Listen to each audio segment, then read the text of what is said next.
शानदार हैं, लाजवाब हैं, जिंदा हैं और आबाद हैं। अगर इस पल में आप ऐसा महसूस कर रहे हैं तो फिर आप तैयार हैं। दोस्तों, मैं राहुल जैफ आपका बिजनेस रिसर्च चैनल में स्वागत करता हूं। मैं एक बिजनेस कोच भी हूं और बिजनेस डिज़ाइनर भी। और क्योंकि मैं बिजनेसेस के नए नए आइडियाज़ डेवलप करता हूं तो मैं इन्हें डिज़ाइन करना ही कहता हूं। इसलिए मैं अपने आप को डिज़ाइनर मानता हूं और काफ़ी लोगों ने ही, आप जैसे प्रशंसकों ने ही ये नाम मुझे दिया है। दोस्तों, आज का जो एक विषय है वो मैं अलग अलग बिजनेस आइडियाज़ का एक बंच आपको देना चाह रहा हूँ। आज के वीडियो में 3 बिजनेस आइडियाज़ मैं आपको दूंगा। ये 3 जो बिजनेस आइडियाज़ हैं ये आपके लिए बहुत फ्रूटफुल होने वाले हैं। इससे पहले मैं 7 बिजनेस आइडियाज़ का ऑलरेडी एक सीरीज़ दे चुका हूँ, तो मैं यही कहूँगा कि उसे भी आप देखिएगा और अभी भी देखिए। और इससे पहले भी मैंने अपने चैनल पे पिछले साल भी 3-4 ऐसे ही अलग अलग बिजनेस आइडियाज़ के बारे में जिक्र किया था जो स्पेशली लॉकडाउन को फोकस करके थे। तो अब मैं आपको सबसे पहले अपना पहला बिजनेस आइडिया बताता हूं।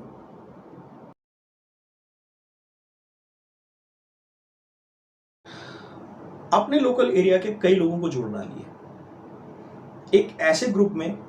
आजकल व्हाट्सएप से ज़्यादा एक्सपेंशन टेलीग्राम पे हो रहा है। टेलीग्राम में जितने लोग हैं उनको उस ग्रुप में जोड़ लीजिए और आप हर सीजन के हिसाब से एक इवेंट ऑर्गेनाइज कीजिए और उसके 1-1.5 महीने 2 महीने पहले से ही मार्केटिंग शुरू कर दीजिए।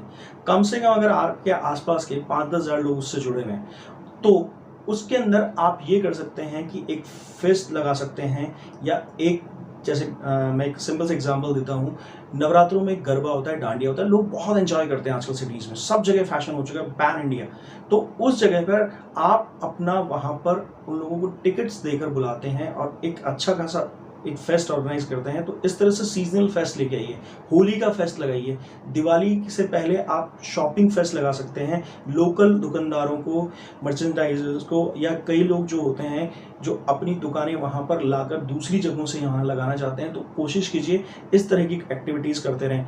तो आपने अगर इस तरह का माहौल बना लिया तो हर दिन, हर साल कुछ ना कुछ आप इवेंट कराते रहें। यहाँ तक कि वैलेंटाइंस डे और फ्रेंडशिप डे पे भी आप स्टूडेंट्स के लिए, यंगस्टर्स के लिए इस तरह का कोई ना कोई इवेंट ऑर्गेनाइज करा सकते हैं। ज़रूरी नहीं है वो फेस्ट हो, आप कहीं एक होटल में या किसी रेस्टोरेंट में बैंक्वेट हॉल बुक करा के और उसमें एक अलग तरीके का इवेंट ऑर्गेनाइज करा सकते हैं जहाँ 100-150 लोग आएँ और उनका अगर 500-500, 1000-1000 रुपये भी टिकट लग रहा है तो ऐसे टाइम पे आदमी खर्च करना चाहता है, because they people are want to enjoy.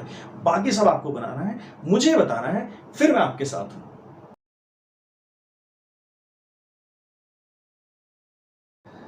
अब जो मैं स्टार्टअप आइडिया बता रहा हूँ इसमें आप बहुत सारे लोगों को जोड़कर भी इसको कर सकते हैं। इससे रिलेटेड मैं एक वीडियो पहले भी बना चुका हूँ, पर वो बड़े लेवल पे। पर आप स्टूडेंट हैं, थोड़ा बहुत आपको यूट्यूब का सहारा लेना पड़ेगा, ऐसी कोई खास स्किल नहीं है। ये है एक तरीके से होम एग्रो फार्मिंग, यानी कि आप घरों के अंदर लोगों से जगह ले सकते हैं और उनसे एक बाटलर सिस्टम से एक डील कर सकते हैं। वो डील ये रहेगी कि जितनी सब्जियां और फल हम आपके यहाँ, छोटा सा जो स्पेस आप हमें दे रहे हैं किराए के रूप में, हम आपको फ्री ऑफ कॉस्ट सब्जियां देंगे।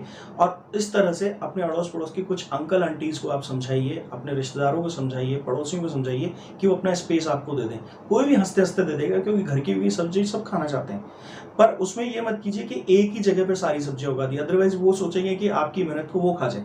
जैसे एक जगह आपने शलजम उगा दिया, एक जगह पूरा टमाटर आपने उगा रखा है, एक जगह आपने ककड़ी उगा रखा है, एक जगह आपने खरबूज उगा रखा है, एक जगह आपने कुछ और सब्जी या कुछ और फल फ्रूट आपने वहां लगा रखे हैं। इस तरह से आप कीजिए अलग अलग घरों के अंदर, और उन स्पेसेस को आप मान के चलिए कि किस तरह से यूटिलाइज करना है। बड़े बड़े आपके बहुत रीजनेबल अमाउंट में टब्स आ जाते हैं। तो अगर आप इसको टेंटेटिवली 40-50 हज़ार से चलाना चाहते हैं और कुछ नहीं, अपने आसपास के एरियाज़ में, ज़्यादातर फ्लैट्स वाला जो एरिया है वहाँ पर आप इसको अगर करते हैं तो फ्लैट्स के अंदर बड़ा मुश्किल होता है। और अगर किसी को ये पता लग जाता है कि आप डायरेक्ट वहाँ पर आकर देख भी सकते हैं कि हम सब्जियाँ कैसे बनाते हैं, या आप चाहते हैं, कोविड है, आप चाहते हैं कि हम वहाँ से वीडियो बनाकर भेजें कि किस तरह की सब्जियाँ हम यहाँ उगाते हैं, आपके पड़ोस में उगती हैं, तो यानी इतनी ओवरली फ्रेश सब्जियां आपको मिलती हैं कि हमने इधर से तोड़ा और उधर से आपको दे दी, जस्ट फार्म फ्रेश जिसे कहते हैं। ऐसा नहीं कि 5-10 दिन तो वो सिर्फ कोल्ड स्टोरेज में पड़ी है या किसी ट्रक में मंडी के अंदर खड़ी हुई है।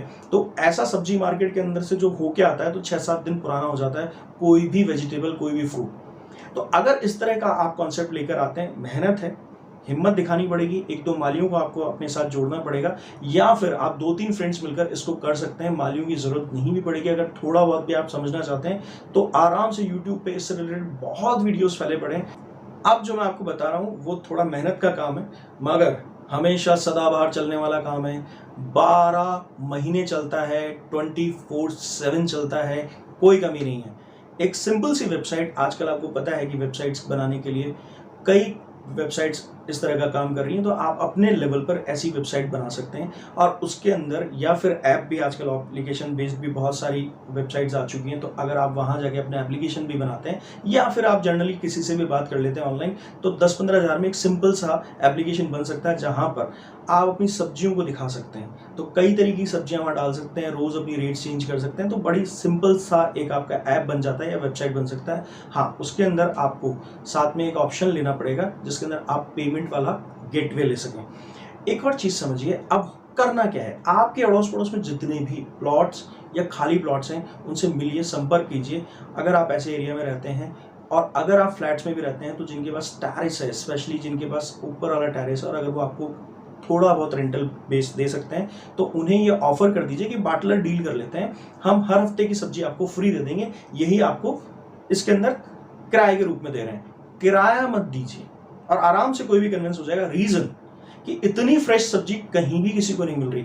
और अगर आप इस तरह की सब्जी का अगर कोई काम करते हैं और 3-4 जने मिलकर भी अगर आप ये काम करते हैं, घर के आपके कज़न या आपके ब्रदर वगैरह आपके साथ लगते हैं, या फिर आपके 2-3 फ्रेंड्स मिलकर इस तरह का काम करते हैं, तो बड़ी आसानी से आप इसको संभाल सकते हैं, इसकी केयर टेकिंग भी कर सकते हैं। इससे रिलेटेड वीडियो मैंने बनाया हुआ भी है, तो आप मेरे कमेंट सेक्शन में जाकर आप मुझसे डिमांड भी कर सकते हैं, मैं वहाँ भी दे दूंगा। अदरवाइज डिस्क्रिप्शन बॉक्स में आप देखिए, वहाँ पर भी आपको ये वीडियो मिल जाएगा और आप उसको देखिए, उससे को उस कॉन्सेप्ट को अपने हिसाब से डिज़ाइन कीजिए और फिर मुझे डिलीवर कीजिए। हो सकता है मैं आपके साथ जुड़ जाऊँ और कमाल हो जाएगा।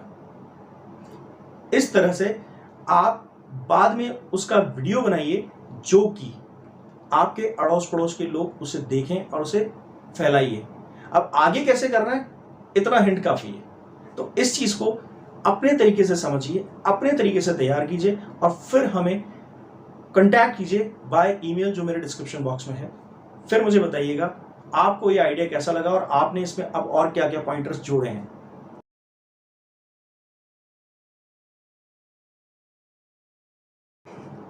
एक टैलेंट हंट वेबसाइट बनाइए जिसके अंदर स्टैंड अप कॉमेडियंस, सिंगर्स और कई तरह के लोग आप जोड़ सकते हैं। अगर आप खुद थिएटर से कभी जुड़े रहे हैं अपने स्कूल टाइम में, आप म्यूज़िक सीखते आए हैं अपने टाइम में, अगर आपके कंटैक्ट में कुछ थिएटर आर्टिस्ट आपसे जो सीनियर हैं वो शुरू से जुड़े हुए हैं, या फिर आपके और कोई ऐसे सीनियर हैं जो सिंगिंग में बहुत अच्छा रखते हैं रुचि और उन्होंने शुरू से जिन्होंने आपको सिखाया है, तो उन्हें आप जज बना सकते हैं। ये वर्चुअल हो सकता है और इस टैलेंट हंट के लिए जो कि स्टूडेंट्स को ज़्यादातर स्पॉन्सर करते हैं, जैसे स्टेशनरी वाले हैं या फिर बैग्स वाले हैं या स्कूल में और भी कई चीज़ें, बुक्स वाले हैं जो कंपनीज़ हैं, इन सब को आप क्लब करके अपने लिए स्पॉन्सरशिप जुटा सकते हैं। तो जब भी आप ऐसा इवेंट कराएं तो पहले आप इसको 3-3 महीने में ऑर्गेनाइज कराएं और इसको ऑल ओवर बड़ा आराम से इसको फेसबुक के थ्रू और भी कई सस्ते जो तरीके होते हैं उन तरीक़ों से आप इस टैलेंट हंट वेबसाइट को यूज़ कर सकते हैं। लोग पसंद करते हैं, लोगों को ज़रूरत नहीं है कि इंडियन आइडल जैसे या बड़े प्लेटफॉर्म जो अपने नेशनल मीडिया के ऊपर आते हैं, नेशनल टीवी के ऊपर आते हैं, वहीं जाकर ये सब चीज़ करें। हर आदमी एक अपॉर्चुनिटी की शुरुआत हमेशा छोटे लेवल पे करता है। तो अगर आप इसे लोकल बनाते हैं शुरू में और धीरे धीरे इसको आप अगर एक्सपैंड करना चाहें, तो जिस उम्र में मैं आपसे इसको स्टार्ट करने के लिए कह रहा हूँ, यानी 18 से 24 या 16 से 24-25 साल की उम्र में, तो 8 से 10 साल में मैं अश्योर कर रहा हूँ ये इंडिया में बैंग करके फैल रहा होगा आपका काम। चैलेंज मैंने दिया है, डिज़ाइन कीजिए, फिर मैं आपका साथ दूंगा। दोस्तों, अगर आपने ये वीडियो गौर से देखा है और अब तक देख रहे हैं, तो मैं आपसे रिक्वेस्ट करूंगा कि लाइक करें, शेयर करें, सब्सक्राइब कर दें और ज़्यादा से ज़्यादा लोगों को बताएं। और अगर आप मुझसे संपर्क करना चाहते हैं और मुझसे किसी बिजनेस आइडिया के बारे में डिस्कस करना चाहते हो, तो मेरा ईमेल आईडी डिस्क्रिप्शन बॉक्स में है और मुझसे वहाँ संपर्क करें। जैसे ही आप वहाँ नंबर अपना ड्रॉप करेंगे, मोबाइल नंबर, मैं आपको कॉल करूँगा और हम लोग बातचीत करेंगे। आपका बिजनेस आइडिया का जो भी डेवलपमेंट है उसके बारे में बात करेंगे। कुछ लोगों ने इन दिनों मुझे कमेंट सेक्शन में कहा है कि मेल भेजने के बाद भी बात नहीं हो पाई, तो मैं उसके लिए क्षमा चाहता हूँ और दिल से क्षमा चाहता हूँ। अगर मुझसे कोई चूक हुई है, आप दोबारा मेल भेज दीजिए, मैं दोबारा आपका आंसर करूँगा। एक चीज़ और दोस्तों, आप कमेंट सेक्शन में अपने सवाल पूछ सकते हैं। हर बार, हर वीडियो में, हर दिन मैं एक सवाल चूज करूँगा। कंडीशन सिर्फ ये रहेगी कि हैशटैग राहुल ज़ैफ आप उसमें ज़रूर लिख दें। अपने सवाल को लिखने से पहले लिखें हैशटैग राहुल ज़ैफ, फिर अपना सवाल पूछिए। तो मेरे लिए थोड़ा आसान रहता है उस सवाल को समझ पाना कि आप कितने ज़्यादा इसकी ज़रूरत है आपको समझने की। तो अभी आज के लिए इतना ही दोस्तों। Thank you.